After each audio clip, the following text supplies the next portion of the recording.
Guys परिजात drama episode number 26 में क्या होता है।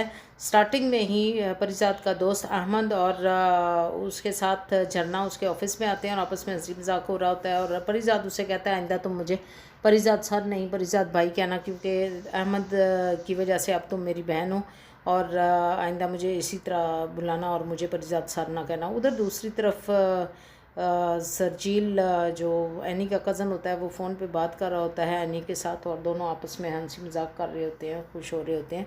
उधर परिजात का फ्रेंड उसको कहता है जल्द अज जल्द अपने दिल का हाल सुना दो सरजील, अगर उसमें इंटरेस्टेड है तो, और तुम सोचते हो कि तुम उसके काबिल नहीं हो, तुम सर्जरी करवा लो, आजकल सब कुछ अवेलेबल है, वो तुम अपने आप को चेंज कर सकते हो सर्जरी करवा के। इधर ये गाड़ी में जा रहा होता है परिजात और सोच रहा होता है उसने सही कहा है। इधर एनी जो है वो अपना प्रोग्राम कर रही होती है और गाड़ी में ये सुन रहा होता है और वो एंड पे कहती है कि मैं यूएस जा रही हूँ अपनी आंखों का ऑपरेशन कराने के लिए, और इसके पीछे भी उसी हमदर्द का हाथ है जो हमेशा मेरे साथ हमदर्दी करता है। एक मेहरबान ने आके मेरी ज़िंदगी बदल दी। और उसके बाद परिजात को फ़ोन करती है कि आप जो है मेरे घर आओ। बीच में परिजात के पास कमाली साहब आते हैं और आपस में वो लोग बात कर रहे होते हैं। इधर परिजात जो है वो प्लास्टिक सर्जन को फ़ोन करता है और कहता है कि दुबई वाले क्लिनिक में मैंने बुकिंग करा दी और मैं अपनी शनाख्त शो नहीं करना चाहता। यहाँ पे वो कमाली को कहता है कि तुम मेरे बहन भाइयों के नाम पे जो चेक हैं वो जमा करा दो और मेरे दोस्त के नाम पे जो वर्कशॉप है वो भी कर दो, लेकिन उसकी अना को ठेस ना पहुँचे। इधर डॉक्टर सरजील जो है वो अब निकलता है इसके ऑफ़िस में आने के लिए, परिजात के ऑफ़िस में आने के लिए। परिजात की सेक्रेटरी उसको फ़ोन करती है कि आपसे मिलने के लिए डॉक्टर सरजील आया, वो उसे कहता है उसको अंदर भेज दो। इतनी देर में सरजील अंदर आता है और वो उसका ऑफ़िस देख के बड़ा हैरान होता है कि इतना बड़ा ऑफ़िस है। एनीवे वो परिजात चाय का ऑर्डर करता है कि 2 ब्लैक कॉफ़ी ले आएँ और फिर कॉफ़ी आ जाती है। आपस में कॉफ़ी के दौरान बातें हो रही होती हैं और वो उसको बताता है कि जैसे ही एनी का ऑपरेशन होगा, एनी के ऑपरेशन होते ही मैं उसको प्रपोज़ करूँगा, मैं उसको बहुत पसंद करता हूँ। और अब जो है परिजात बहुत परेशान हो जाता है क्योंकि वो सरजील घर के पेपर लेके आता है, लेकिन परिजात उससे कहता है ये तो मैंने सिर्फ एनी को दिखाने के लिए कहा था ताकि वो ये ना समझे मैंने उस पर एहसान किया, ये घर भी तुम्हारा है, पेपर भी तुम्हारे हैं और मैंने पैसे जमा कर दिए ऑपरेशन के लिए।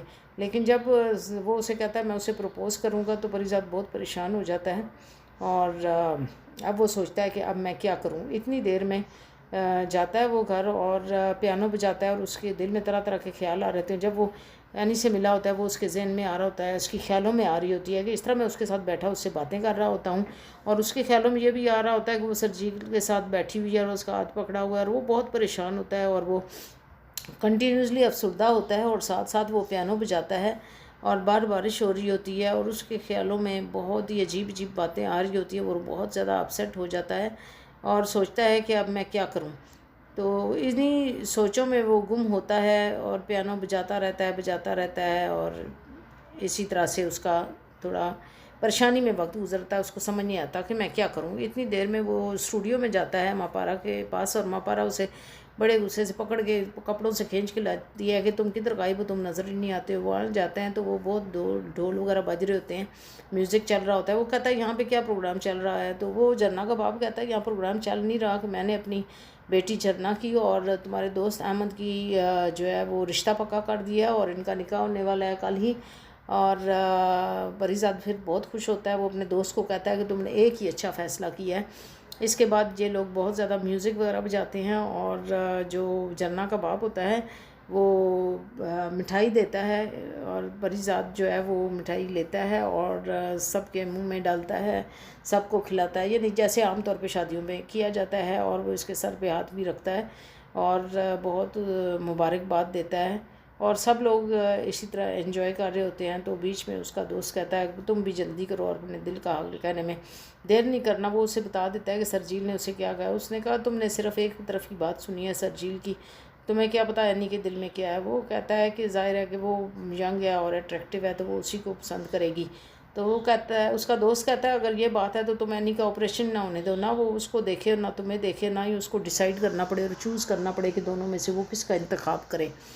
अरे परिजात कहता है ये तो गलत है। वो कहता है मोहब्बत और जंग में सब कुछ जायज़ है। तो वो कहता है जंग तो है नहीं है। फिर उसका दोस्त कहता है मोहब्बत से बड़ी कौन सी जंग होती है, तुम इस बात को सीरियस लो और अपना कुछ करो। तुम क्या दूसरों को हमेशा खुशियाँ देने के लिए पैदा हुए, दूसरों को मसले हल करने के लिए तुम पैदा हुए? तुम अपना मसला क्यों नहीं हल करते? अपने बारे में क्यों नहीं सोचते? अपनी ज़िंदगी के बारे में सोचो, अपनी खुशियों के बारे में सोचो। हर बार तुम ऐसे ही रह जाते हो हाथ मलते हुए। तुम्हें इस तरह नहीं करना चाहिए और मैं तुम्हें इस दफ़ा ऐसा नहीं करने दूंगा। और तुम जल्द अज जल्द अपने लिए कोशिश करो और जाके एनी से बात करो।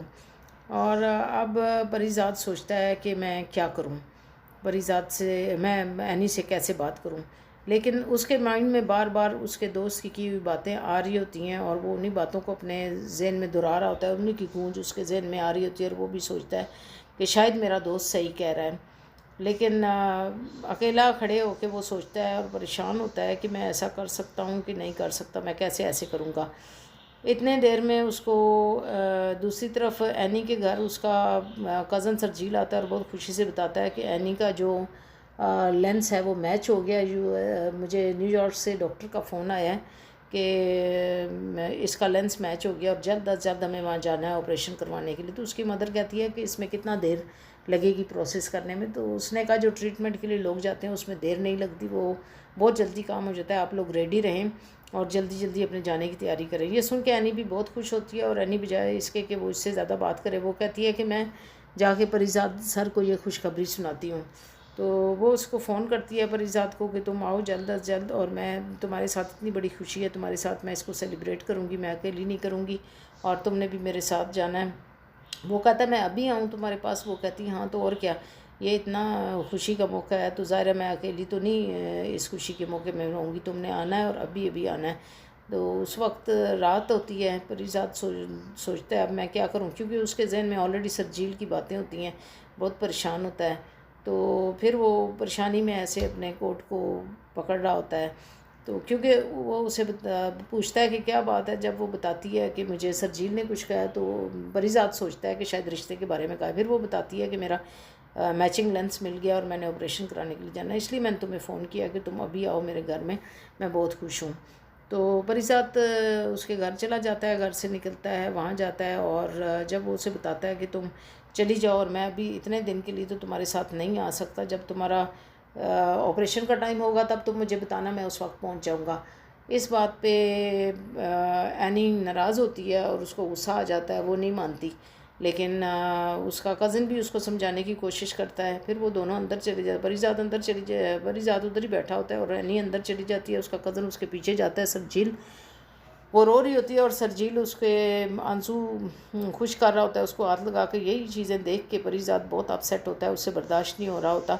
वो शीशे से देख रहा होता है, बड़ा ही टेंस होता है और बड़े ही गुस्से में होता है ये सारी चीज़ें देख के, उससे बर्दाश्त नहीं होता। वो घर आके, तो बारिश हो रही होती है, बाहर खड़ा हो जाता है, उसका नौकर आके उसको अम्ब्रेला देता है और वो पूछता है क्या हुआ है। वो कहता है तुम उसको मार सकते हो? कहता है आप नाम तो लें, मैं उसको ख़त्म कर दूंगा। तो ड्रामे का यहीं पे एंड होता है। जैसे ही वो उसका नाम बताता है कि उसका नाम डॉक्टर सरजील है, यहीं पे ड्रामे का एंड हो जाता है और ड्रामा ख़त्म हो जाता है। अब नेक्स्ट किस्त में देखेंगे कि आगे क्या होता है, वाकई वो उसको मरवा देगा